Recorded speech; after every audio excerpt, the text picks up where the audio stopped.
नमस्कार, मैं हूं राहुल ठाकुर। देश में लोकसभा चुनाव के 4 चरण पूरे हो चुके हैं और छठे चरण में 25 मई को दिल्ली में मतदान होगा। जैसे जैसे चुनाव आगे बढ़ रहे हैं वैसे वैसे ही सियासतदानों के बीच वार पलटवार तेज हो गए हैं। कोई किस तरह के वादे कर रहे हैं और कोई किस तरह के दावे कर रहे हैं, वो आपने सुना होगा। लेकिन दिल्ली में मैं उस जगह मौजूद हूँ जहाँ जो देश के युवा हैं वो सरकारी नौकरी की तैयारी करते हैं। इलाका है मुखर्जी नगर, जिसके बारे में आपको ज़्यादा बताने की ज़रूरत नहीं है। ये ज़्यादातर IAS, IPS, IRS इन सब की फैक्ट्री कहा जाता है, इसी के लिए मशहूर है। लेकिन ये क्षेत्र आता है उत्तर पूर्वी लोकसभा क्षेत्र में, जहाँ एक तरफ बीजेपी से तीसरी बार मनोज तिवारी मैदान में है, तो वहीं इंडिया गठबंधन ने कन्हैया कुमार को अपना प्रत्याशी बनाया है। दोनों की तरफ से बयानबाजी, दावों का सिलसिला तेज है। लेकिन इस चुनाव में देश का युवा, देश का भविष्य क्या सोच रहा है, उनके मन में क्या है, उनके मन में क्या मुद्दे हैं, और ख़ास बात तो ये है कि इसी मुखर्जी नगर में अलग अलग राज्यों के, अलग अलग ज़िलों के, अलग अलग इलाकों के जो आए हुए युवा हैं वो यहाँ तैयारी करते हैं। तो सबसे चर्चा हो जाएगी, सबसे सवाल जवाब हो जाएंगे। तो शुरुआत कहाँ से करें? शुरुआत लो, जिनसे शुरुआत करने वाले थे शायद भाई, आप आए ही नहीं यार। शुरुआत हमें इनसे ही करनी है। अच्छा, एक सेकंड आइए आइए आइए आइए आइए। अच्छा चलिए, वो शायद शर्मा रहे हैं हमारे पीछे से। पहले तो बात करने को तैयार थे। आप लोग भी तैयारी कर रहे हैं यहाँ पर? अरे क्या नाम है? गौरव कुमार चौधरी नाम है। कहाँ से? बस्ती से। बस्ती से, उत्तर प्रदेश। चुनाव तो क्या सोच रहे हैं चुनाव के? चुनाव का क्या है, चलता रहेगा, आता रहता है, लेकिन अब रोज़गार मिलना चाहिए, इम्पोर्टेंट ही है। 10 साल में नहीं मिला? नहीं, कोई रोज़गार नहीं इनके पास अभी तक। तो कोई विज़न नहीं है। विज़न ही नहीं है? कोई विज़न नहीं है, रोज़गार के लिए कोई विज़न नहीं है इनके पास। बीजेपी के लिए कोई विज़न नहीं है। तो क्या चाहता है देश का युवा? रोज़गार दे दें, सबसे इम्पोर्टेंट ये है कि सरकारी नौकरी की संख्या कम हो रही है दिन पर दिन। प्राइवेट सेक्टर बढ़ा रहे हैं, प्राइवेट सेक्टर में कब निकाल दिया जाए कोई पता नहीं है। हमें एक अस्थायी नौकरी चाहिए। आप बस्ती से आते हैं। हरीश द्विवेदी सांसद हैं। हरीश द्विवेदी हमारे से बीजेपी से सांसद हैं प्रेजेंट टाइम में, और ये PDA से इस बार लड़ रहे हैं, राम प्रसाद चौधरी। अच्छा, तो क्या लग रहा है वहाँ पर? वहाँ PDA से राम प्रसाद चौधरी जीते हुए हैं। हरीश द्विवेदी का पत्ता साफ? पत्ता साफ। वो कभी मतलब क्षेत्र में आते ही नहीं है, उनको कोई जानता ही नहीं है, समझ लीजिए एक तरह से। नहीं, वो कद्दावर नेता है भाई। कद्दावर नेता, 2 बार जीत गए, बस यही है कद्दावर नेता। उससे पहले राम प्रसाद चौधरी एक कैबिनेट मंत्री रहे बसपा के टाइम में, वो कद्दावर नेता है, और इस बार वो जीतने वाले हैं। इस बार सपा से हैं। सबसे अच्छा नेता कौन लगता है देश में, जिससे उम्मीद हो?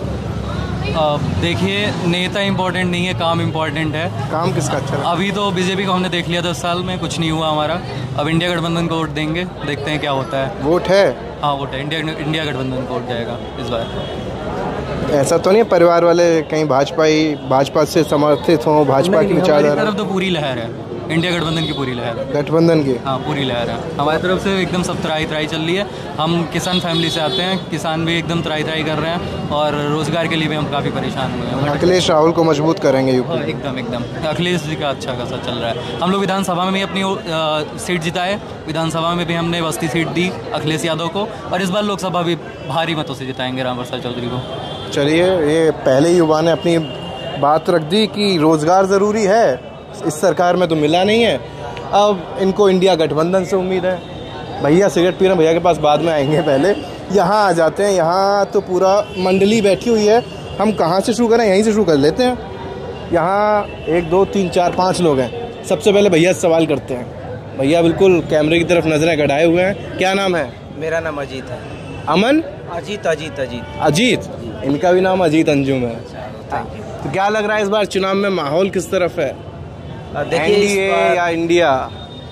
इस बार का जो चुनाव है तो ऐसा लग रहा है कि मुकाबला काफ़ी टक्कर का है। और पिछले जो चुनाव हुए 14 और 19 में, तो ऐसा लग रहा था कि किसी पार्टी विशेष की तरफ एक तरफा माहौल है। लेकिन ऐसा लग रहा है कि इस बार जो है दोनों तरफ से, इंडिया अलायंस और जो एनडीए गठबंधन की तरफ से चुनाव लड़ा जा रहा है, तो मुकाबला कांटे का है, किसी की भी जीत हो सकती है। तो ये 400 पार वाली बात का क्या होगा फिर?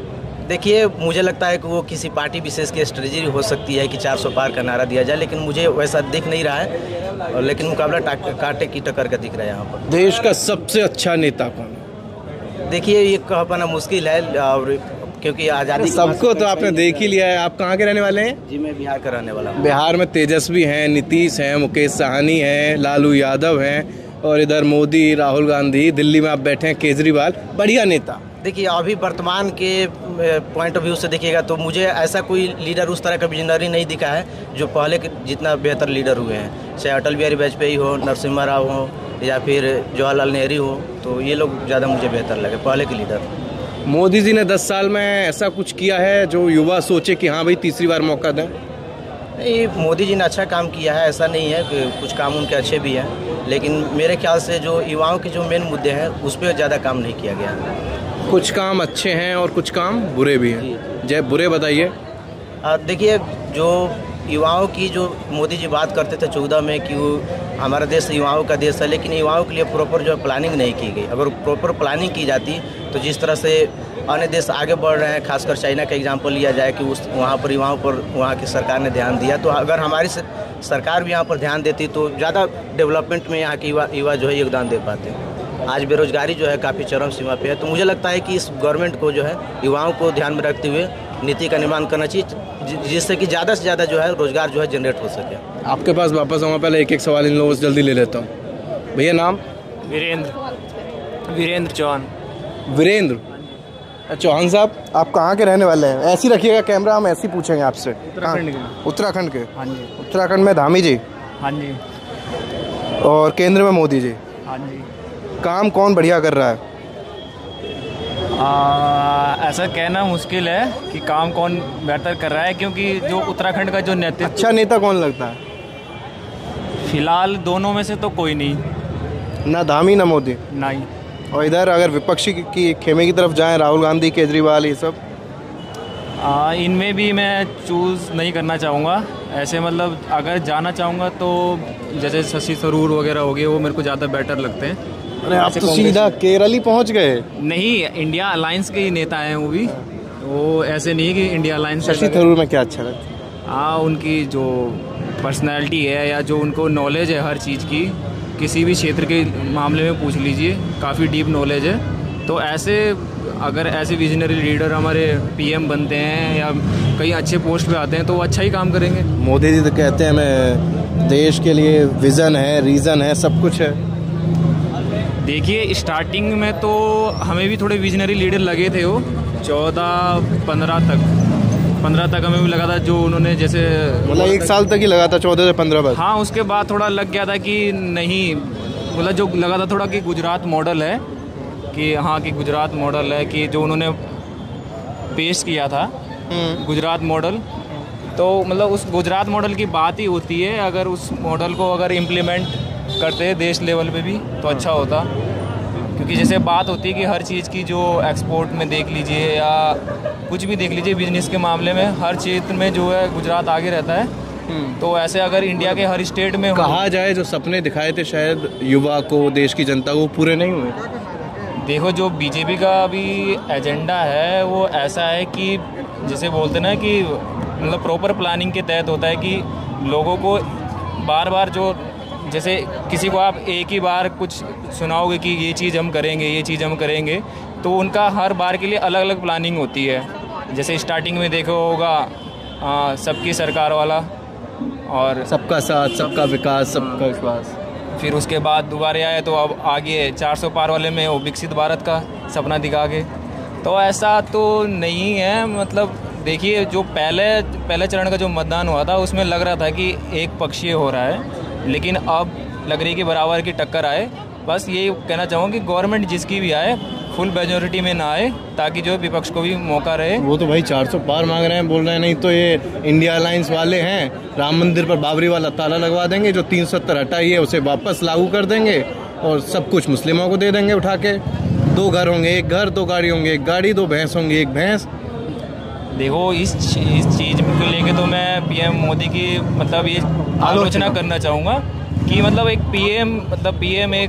पीएम का जो पद होता है वो बहुत ही सम्मानीय पद होता है। और अगर आप ऐसे पुराने जो हमारे लीडर देख लीजिए, जवाहरलाल नेहरू जी हो गए या अटल बिहारी वाजपेयी हो गए, वो काफ़ी सहिष्णु रहे हैं और उनके प्रति मतलब देश के कम्युनिटी के प्रति जो भारत की एक छवि है मतलब सर्वदौर समभाव की, वो खाली बोलने से नहीं होगी, वो करके भी दिखानी पड़ेगी, जैसे कि पहले के हमारे जो लीडर ने की है। अब आप ओपनली ऐसे मतलब वो पुराने नेताओं जो कोसते रहते हैं पुरानी सरकारों को, उसकी जगह अपना कुछ काम करना चाहिए। नहीं, अपना काम ठीक है। देखिए, हम ये नहीं कहते, हम ये तो नहीं कह सकते कि आप काम कैसे कीजिए, लेकिन आप एक पीएम है और पद की गरिमा बनाए रखिए। ओपन मंच पे ऐसे ना बोलिए। मैडम कहाँ जा रहे हैं, आप बैठिए ऐसे कर लीजिए, वैसा आइए बैठिए। हाँ, तो एक क्वेश्चन इनसे पूछ लीजिए। हाँ, इनसे पूछ लेते हैं। आप द समोसे वाले के पास आप चाय का आनंद लिया नहीं लिया? बैठिए। आपका शुभ नाम? अनामिका गुप्ता। कहाँ की रहने वाले हैं आप? उत्तर प्रदेश। उत्तर प्रदेश में कहाँ के? हमीरपुर जिला, बुंदेलखंड। चलिए, तो क्या लग रहा है, बुंदेलखंड की उम्मीदें पूरी हो गई सरकार से 10 साल में, या यूपी में योगी सरकार है? सर देखिए, उनकी उम्मीदों की बात नहीं, हमारी उम्मीदों की हम बात करते हैं। युवा बताइए। ठीक है कि हम लोगों के पास तो अभी जॉब नहीं है, बेरोजगारी सबसे ज़्यादा है, तो बस यही हमारी डिमांड्स हैं, उसकी बात हम कर सकते हैं। और तो किसी को तो वो उनकी हो रही है यानी, क्योंकि अब तो देश में क्या है ना कि धर्म से इन सब चीज़ों को लेके ही चल रहा है, तो वो तो बात नहीं। बस मेरी है कि हम लोग इतने बेरोजगार हैं ना कि इस टाइम पे बस हमें अपना दिख रहा है कि अभी फ़िलहाल जो हम जिस स्तर पे है उसी की बात कर सकते हैं, और तो हम कोई बात। बेरोजगारी की वजह क्या मानते हैं आप? मतलब भर्ती नहीं निकल रही? हाँ, या एक पेपर लीक भी है, भर्ती निकल रही है तो वो लीक हो जा रही है। ठीक है, तो ये कहीं ना कहीं तो सरकार की रिस्पॉन्सिबिलिटी है ना कि प्रशासन अच्छे से काम नहीं कर रहा है, तो ये सब है। सरकार दावे तो एक ही जाते हैं, बिल्कुल पारदर्शिता के साथ ज़्यादा से ज़्यादा रोजगार दे रहे हैं, भर्ती निकालना, चाहे वो यूपी हो चाहे सेंट्रल गवर्नमेंट हो। सर दावे तो बहुत कुछ किए जा रहे हैं, लेकिन हम लोगों को जो मिलेगा उसकी बात होगी ना। अभी आपने खुद ही देख लिया कि यूपी में आरओ का हो गया, ठीक है, और भी एग्जाम, हाँ, पुलिस का भी हुआ, सारे क्या हो रहे हैं, लीक हो रहे हैं। टीचर्स की जो हुई थी वो भी भर्ती काफ़ी ज़्यादा अभ्यर्थी आंदोलन। आप बेरोजगारी का आंकड़ा भी देख लीजिए कितना डाउन हो रखा है। तो ये हम लोगों के लिए सबसे बड़ा मुद्दा है, जो मतलब एक युवा के नाते अब हम लोग ये तो सब कर नहीं सकते ना कि कहीं पे भी दुकान खोल के बैठ जाएंगे। घर वालों की इतनी सारी उम्मीदें हैं, तो मेरे अकॉर्डिंग तो उनको बस ज़्यादा से ज़्यादा ये है कि वैकेंसी निकालें और अच्छे से काम पारदर्शिता रूप से। आप जैसे हमीरपुर से हैं, हाँ जी, अपने परिवार वालों के एक सपने को, खुद के सपने को लेकर भी यहाँ दिल्ली आए, लगातार तैयारी की जाती है, लेकिन पेपर लीक हो गया, भर्ती ना निकलना, इन सबसे थोड़ी नाराज़गी या ये कहीं कुंठा महसूस होती होगी, और जो कहते हैं कि एक होता है ना कॉन्फिडेंस, वो भी लूज़ करता है। तो अब देश का युवा चाहता क्या है? क्या तीसरी बार 10 साल आपने मोदी जी के काम देख लिए, क्या इनसे उम्मीद है अभी भी सब कुछ ऑल वेल हो जाएगा, या फिर बदलाव चाहते हैं? सर बदलाव तो ज़रूरी होता है हर चीज़ में, ठीक है, क्योंकि अगर बदलाव नहीं होगा तो प्रतिस्पर्धा कैसे आएगी। और इसलिए अगर चुनाव में बदलाव भी होता है तो अच्छा है, लेकिन उसकी जगह अच्छी चीज़ें हो। अगर ये भी रहता है ना तो इनको थोड़ा सा ध्यान देना होगा, ठीक है। कि अब आप एक बात बताइए, पेपर लीक होता है ना तो एक आम मतलब फैमिली का बंदा जो मतलब टिकट करा के जाता है, उसका मतलब 5,000 समथिंग खर्च हो जाता है, तो वो कहाँ से आएगा, ठीक है। सबसे बड़ी बात तो है कि यहाँ पे बहुत सारे हैं, बहुत अच्छी फैमिलीज हैं और बहुत लो भी फैमिलीज हैं, ठीक। मुझे तो अपना ये लगता है ना कि किस तरीके से जाती है वो पेपर लीक हो जाता है और इतने टाइम से प्रिपरेशन कर रहे हैं, तो ये सब चीज़ें को अगर ध्यान देते हैं तो अच्छी बात है। दिमाग पर बहुत गहरा असर पड़ता हुआ जब कोई एग्जाम देकर आओ जाओ कितना और ऊपर से उसके लिए आप सालों लगे हुए हो, ठीक है ना। तो ये सब चीज़ें तो भाई ध्यान देना पड़ेगा आपको, अगर आपको रहना है तो, ठीक है, क्योंकि युवा अब है ही है इंडिया में, देश का भविष्य भी है युवा।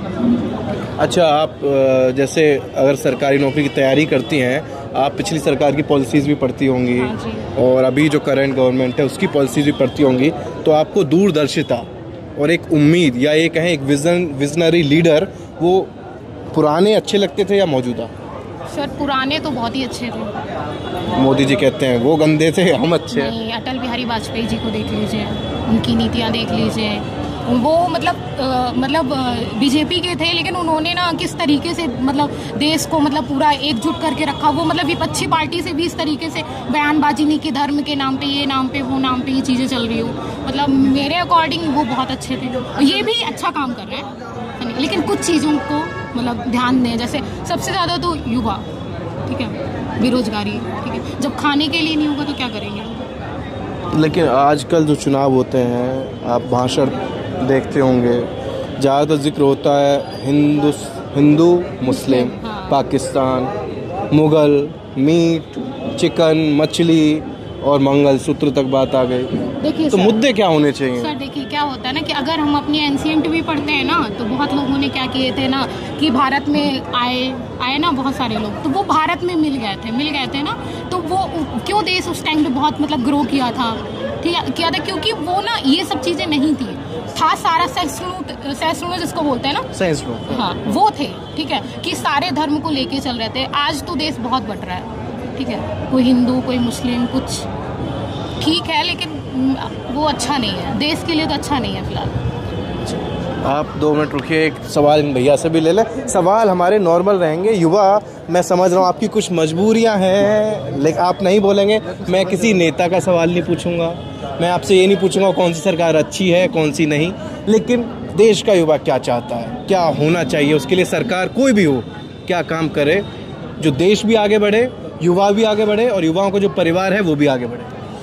देखिए मेरा मानना है कि कोई भी सरकार हो, ठीक है ना, वो जो मेन मुद्दे, जो युवाओं के जो मेन मुद्दे, जो सामाजिक, जो इसकी समाज में जो मेन शिक्षा, एजुकेशन और स्वास्थ्य, उस चीज़ पर फोकस करें, ठीक है। जैसे कि बहुत सारे काम हुए भी, इस गवर्नमेंट ने बहुत अच्छा काम भी किया है, लेकिन उसको व्यवहारिक स्तर पर भी अच्छे से इम्प्लीमेंट हो, ठीक है।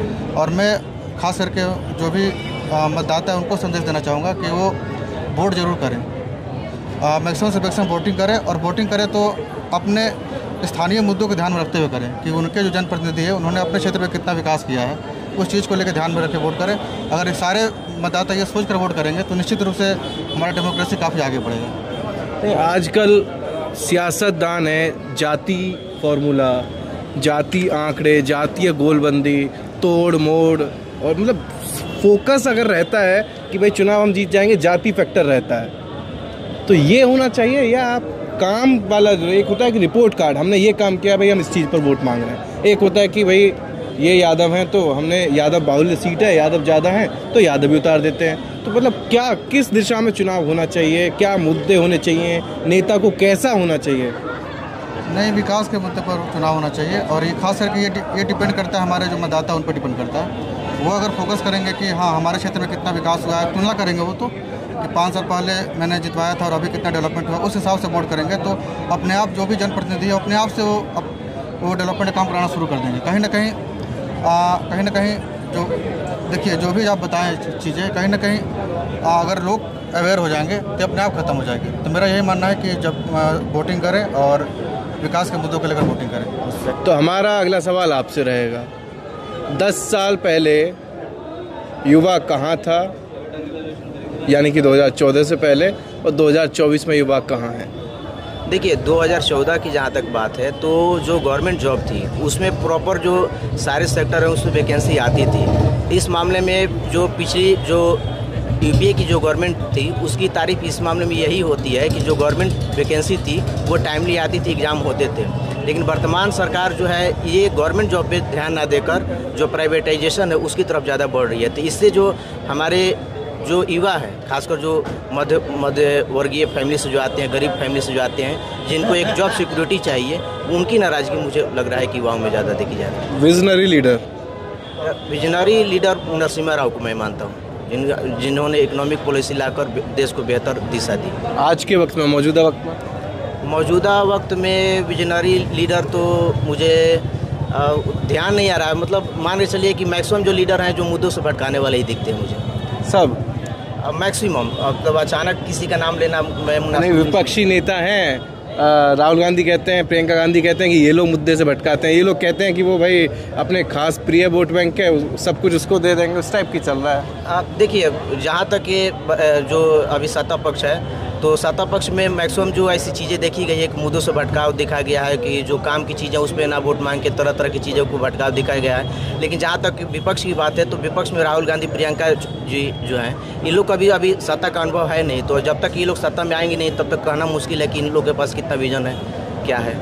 तो क्या देश की जनता मौका देना चाहेगी अब? एक बार तो मौका देना चाहिए, क्योंकि पिछले 10 साल से जो है मोदी गवर्नमेंट को मौका दिया गया है और मुझे लगता है कि बदलाव करके एक बार देखना चाहिए कि ये लोग कैसा काम करते हैं। जो ये लोग वादे कर रहे हैं, इनके भी वादे तरह तरह के आ रहे हैं। युवाओं के लिए वैकेंसी की बात कर रहे हैं, महिलाओं के लिए 1 लाख जो है सालाना देने की बात कर रहे हैं। तो कितना खरे उतरते हैं ये तो वक्त ही बताएगा, तो एक बार मौका देना चाहिए। वादे हैं, वादों का क्या, जब पूरे हो जाएंगे तब देखें। जी, पॉलिटिशियन की तो यही तो सबसे बड़ी खामी है ना, नेगेटिव इमेज तो इसीलिए बना हुआ है कि वादे तो करके चले जाते हैं लेकिन निभाते नहीं हैं। आप कहाँ के रहने वाले हैं? जी, मैं बिहार का हूँ। बिहार में किसी ने वादा निभाया? दावे तो सब कर रहे हैं, तेजस्वी अलग, नीतीश अलग। जी, कुछ तो वादे निभाए गए हैं, जैसे कि नीतीश जी ने अच्छा काम किया था। मैं उनको पर्सनली मतलब उनकी तारीफ मैं करता हूँ कि जब तक उनका कार्यकाल था, अभी भी कार्यकाल है, लेकिन मैं मान रहा हूँ कि वो टाइम को जो है ना खींच रहे हैं। अब उनको जो है रेस्ट लेने की ज़रूरत है और टाइम को खींच रहे हैं। वो रास्ते से भटक तो नहीं गए? नहीं, मुझे पलटी मारने के लिए ज़्यादा मशहूर। मैं उसी की बात कर रहा हूँ कि मुद्दों से भटक गए हैं और जो मेन विजन लेकर आए थे बिहार को बदलने का, उन्होंने जो 2 टर्म में है बहुत बेहतर काम किया, लेकिन पिछले 2 से 3 साल में वो जो है मुद्दों से भटक गए। चलिए आप लोग चाय पीजिए, आपको परेशान कर दिया। अभी बाकी लोगों से पूछ लें। भैया आप यहीं रहकर तैयारी करते हैं क्या? आप भी नहीं बोलेंगे? अच्छा, यहाँ पूछ सकते हैं क्या?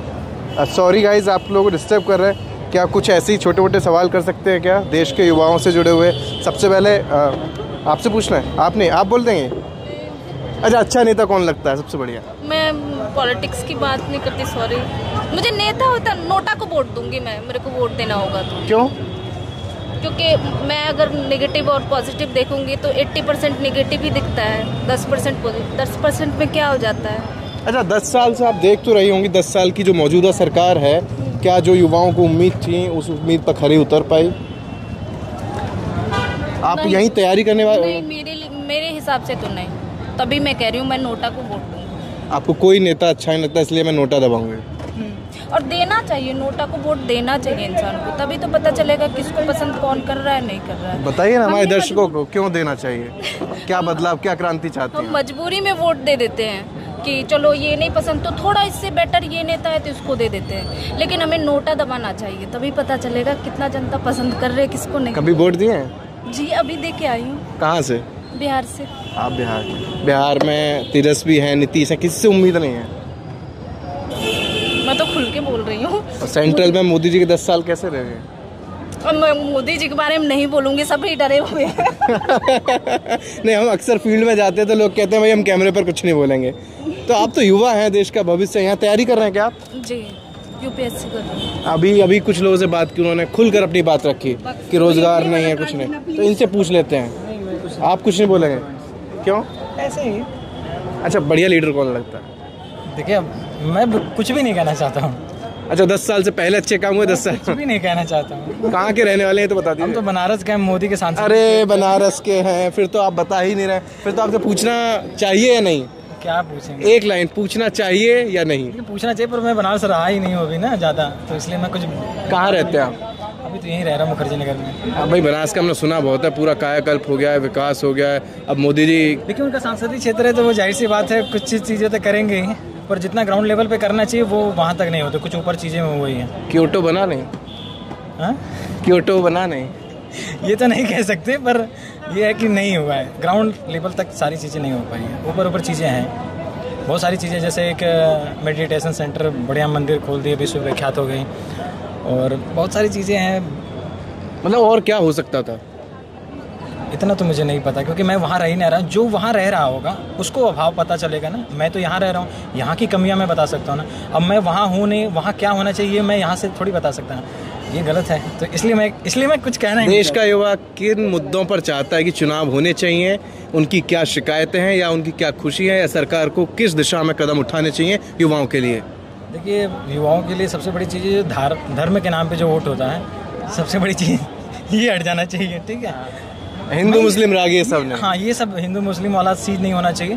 और मैं ये नहीं कहूँगा रोजगार पे ही बात करो, सारी चीज़ें रोजगार, मतलब रोजगार भी तो जरूरी है, वो तो सभी लोग कह रहे हैं, पर कोई ऐसा चीज़ हो कि मतलब वोट अगर कोई करे या कोई सोचे तो कुछ अलग जाए। अब जैसे मैं समझता हूँ कि मैं युवा हूँ, राहुल गांधी जो है, हमें लगता है एक बार उनको मौका देना चाहिए। सबको मौका दिया गया, मतलब उनकी एक जो छवि बनाई गई थी उससे अब अलग है ही। वो तो मीडिया का है, जैसे आप मीडिया हो, मैं भी बोल रहा हूँ, अब मैं ही उनके बारे में पप्पू बोल दूँ तो अलग चीज़ है।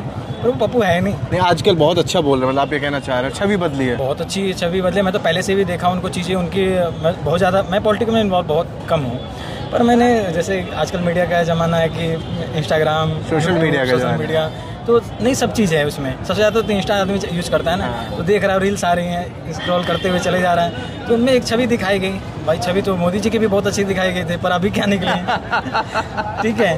तो राहुल गांधी भी मुझे लगता है ना वो खराब है नहीं खराब, लेकिन मौका सबको देना चाहिए। तो एक बार मैं चाहता हूँ कि अगर युवा सबको राहुल गांधी को मौका दे इस बार। आपके सांसद कह रहे हैं 400 पार, और आप जिनको चाहते हैं वो कह रहे हैं 150 पे रोक देंगे, ये संविधान और लोकतंत्र सब खत्म कर देंगे, रोजगार है ही नहीं, कुछ है ही नहीं। हो रहा है वो अलग बात है, और देखिए एक बार मौका तो उनको मिलना चाहिए। और रही बात 400 के पार, एक एजेंडा होना चाहिए कि हमारे पास शक्ति नहीं है तो हम शक्ति का बढ़ा चढ़ा के प्रदर्शन करें, और जब शक्ति हमारे पास है तो उसको दबा के रखना चाहिए। चाणक्य नीति है जहाँ तक, तो मुझे लगता है कि वो वही कर रहे हैं। अच्छा, 400 पार इसलिए वो कहते हैं ना कि हम भाई राम मंदिर, आपके वाराणसी से ज़्यादा दूर नहीं, यूपी के रहने वाले हैं, कि भाई मंदिर पर फिर से बाबरी वाला ताला लगा देंगे, 370 जो हमने हटाई वो वापस ले आएंगे, सब कुछ मुस्लिमों को दे देंगे। इसके अलावा अब तो ये भी कहे जाने लगे 400 पार देंगे तो जो जन्मभूमि श्री कृष्ण है वहाँ भी तो कुछ करवाएंगे हम, तो ये इसलिए 400 पार मांग रहे हैं। और विपक्ष आपको पता ही है, अगर आप सिर्फ मंदिर बन जाना ये अच्छी बात है, हमें मानते हैं हम देखिए सब राम के भक्त, सब राम के भक्त हैं। मैं धर्म से ब्राह्मण हूँ, कर्म से क्षत्रिय, जात से ग्वाला, नेत्र से मनुष्य हूँ। मैं कोई एक इंसान नहीं हूँ, ना मैं किसी एक चीज़ को कुल को मानता हूँ, ठीक है। पर वो अच्छी बात है, वो जो क्या नाम है, अयोध्या को मिटाया, बाबरी मस्जिद फिर से नहीं हो सकती है। जो हो गया है उसको कोई ख़त्म नहीं कर सकता, और जो होने वाला है तो वो करें, पर उसके साथ साथ भी कुछ देखें ना। अब जैसे हमें क्या चाहिए, हम एक इस टाइम में युवा सबसे ज़्यादा, पहले के युवा इतने ज़्यादा उस पर धार्मिक पे चीज़ें पर नहीं जाते थे, अब धर्म पे भी नाम भी नहीं आते। जितने सबसे ज़्यादा आप मंगलवार को देख लीजिए, लोग कहते हैं ना कि आजकल के युवा में वो नहीं है, क्या बोलते हैं उसको, धार्मिक आस्था नहीं है। सबसे ज़्यादा आस्था है युवा से ज़्यादा कहीं मंदिरों में आपको कोई देखने को नहीं मिलेगा। उम्मीदें होती हैं, सपने होते हैं, ख्वाहिश होती है, हर कोई चाहता है, विश्वास है, एक विश्वास है, सब कुछ है सबके पास वहीं पे, लेकिन उसके अलावा भी कुछ चीज़ें हैं ना, वो तो होना चाहिए। अच्छा, अब सरकार से या मोदी से उम्मीद है या सब भगवान भरोसे? नहीं, भगवान भरोसे तो कुछ नहीं है, हो सकता भगवान हमारे भरोसे बैठा हूँ। वोटिंग वोटिंग हाँ, यही देखिए, सबको सोचना पड़ेगा, किसी एक इंसान को सोचने से नहीं होगा, लेकिन एक ये भी है कि हम दूसरे को सोचें। पहले मुझे बदलना होगा। हम तो चाहते हैं कि इस बार राहुल गांधी, लेकिन मैं वोट देने नहीं जा पाऊंगा क्योंकि मैं दिल्ली रहूंगा। अच्छा, आप दिल्ली रहेंगे? दिल्ली में देखते हैं, जैसे आपने केजरीवाल की बहुत पढ़ा होगा, तो केजरीवाल अच्छा काम कर रहे हैं या आपको लगता है कि मोदी जी ही अच्छा कर रहे हैं, उनके भरोसे चल रहा है? दिल्ली में सेंट्रल की चीज़ें और स्टेट की दोनों हैं, लड़ाई रहती है, दोनों लड़ाई रहती है। फिर भी जो काम होता है ठीक ही होता है। ग्राउंड लेवल पे देखा जाए तो यहाँ पे सबसे ज़्यादा गरीबों का मसीहा तो अरविंद केजरीवाल ही हैं, ठीक है। अब सबको पसंद करते हैं सब, तभी तो इतने ज़्यादा वोटे से वो भी जीतते हैं, नहीं तो नहीं जीतते। अच्छा, ये मैंने सेंट्रल का पूछ लिया, मोदी राहुल। यूपी में योगी, अखिलेश, जयंत और आपके तमाम, ठीक है अपना योगी, ठीक। यूपी में योगी। अब तो केजरीवाल साहब ने मुद्दा उठा दिया भैया, उन्होंने कहा है कि जैसे मोदी जी ने मुरली मनोहर जोशी को हटाया, लाल कृष्ण आडवाणी को हटाया, बाकी तमाम नेता को हटाए, चुनाव अगर ये जीत गए तो 2 महीने में योगी बाबा की छुट्टी। नहीं, छुट्टी नहीं होगी, हो सकता अगले दावेदार हो पीएम के। अच्छा, आप उत्तराधिकारी के रूप में देखते हैं, वो ये कह रहे हैं, लेकिन ये शाह के लिए वोट मांग रहे हैं मोदी जी, योगी और किसी के लिए नहीं, अपने लिए भी नहीं। वो तो 75 साल अगले साल हो जाएंगे। इतना जानकारी देना चाहिए तो मैंने दे दिया, भी से ज़्यादा नहीं। धन्यवाद। चलिए, शुक्रिया। आपका क्या नाम है? देवेंद्र। कहाँ के रहने वाले हैं? बनारस। आप भी बनारस के? दो बनारसियाँ मिल गए भैया हमें। इनकी बातों को ध्यान से सुन ही रहे होंगे आप? हाँ, बिल्कुल। क्या लग रहा है फिर इस बार, ये सही है या नहीं? सही है, लेकिन जो है कि देखिए, मतलब जो बता रहे थे कि राम मंदिर ना, तो राम मंदिर से जो है कि लगता, मतलब ठीक है, मतलब धार्मिक मुद्दा थोड़ा मतलब वोटिंग के मुद्दे से थोड़ा अलग रहना चाहिए। मतलब मेरा ऐसा कहना है। अगर आप किसी, मतलब ये मंदिर किसी ने बनवा दिए, तो मंदिर बनवाना मतलब बहुत अच्छा, वो हमारी आस्था है, मतलब उन्होंने ये काम बेस्ट किया, मतलब उसलिए बोल सकते। लेकिन रोजगार, अभी कुछ दिन पहले एक सर्वे आया, मतलब उसका ठीक से मुझे नाम नहीं पता, 83% के लगता जो है कि बता रहे हैं बेरोजगारी इंडिया में है, उसको जो है सरकार ने सीधे खारिज कर दिया कि नहीं ऐसा कुछ नहीं है, हम उस सर्वे को नहीं मानते हैं। जब इस बार युवा वोट देगा तो दिमाग में सबसे बड़ा मुद्दा वोट फॉर चेंज।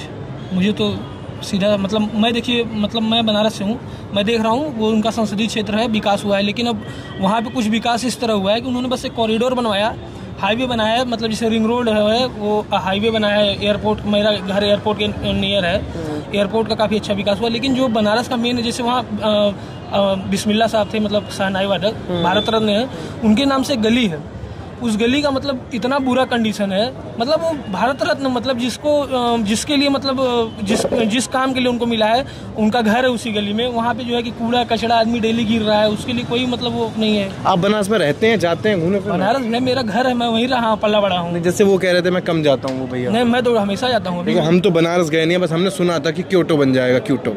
नहीं देखिए, पहले के मुकाबले तो देखिए कि एक जो है विकास हुआ है, बहुत ही अच्छा हुआ है, लेकिन जो है थोड़ा जनता को भी सुधार आना चाहिए। गंदगी काफ़ी जो है कि घाट पे लोग करते हैं, मतलब खुद के ही लोग वहाँ करते हैं। हालांकि विकास तो बहुत हुआ है, प्रशासन भी ठीक ठाक है और अच्छा बनाया भी गया है। जैसे ललिता घाट से जो कॉरिडोर बनाया गया, बहुत बेहतरीन बनाया गया है, उस पर नहीं कोई दिक्कत है जो है। लेकिन जो है सबसे ज़्यादा देखिए जनता इसमें परेशान है बेरोजगारी से, अगर युवा परेशान है तो।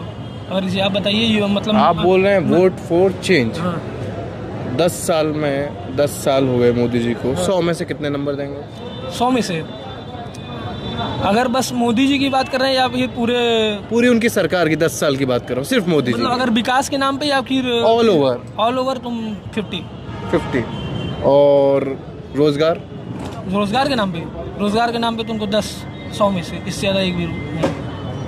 और 100 में से 100 नंबर किस काम को देना चाहेंगे? 100 में से 100 नंबर विकास के नाम पे उनको देना चाहिए। विकास उन्होंने किया है, उसके लिए कोई उन्हें नकार नहीं सकता 1%, चाहे वो पूर्वांचल का कोई भी क्षेत्र हो, चाहे हाईवे हो, हॉस्पिटल हो, मतलब कुछ भी हो, हर चीज़। लेकिन जो है कि बेरोजगारी बहुत ज़्यादा है। वोट फॉर चेंज आप कहा है, किससे उम्मीदें हैं और क्यों है?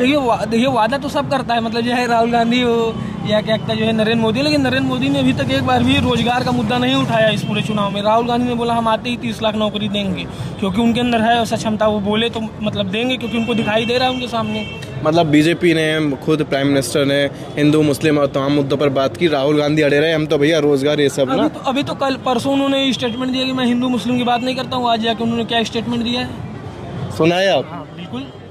ये कितना मतलब आप अपने, या तो हो सकता है उनको उनका मानसिक संतुलन, सार्वजनिक जीवन, अच्छा नहीं मतलब हो सकता है ऐसा, मैं ऐसा बोलना नहीं चाह रहा हूँ, मान लीजिए कुछ नहीं, आपके सांसद हैं, उन्होंने बनारस में ही नामांकन के बाद इंटरव्यू दिए थे सभी को, कहा था कि सार्वजनिक जीवन में अगर मैं हिंदू मुस्लिम नहीं करता, सार्वजनिक जीवन में से अलग हो जाएंगे अगर ऐसी बात करेंगे। आज महाराष्ट्र पहुंचे तो फिर बोल दिया कि कांग्रेस वाले तो भाई अल्पसंख्यकों का बजट 15% अल्पसंख्यकों, तो ये सब बातें अलग है।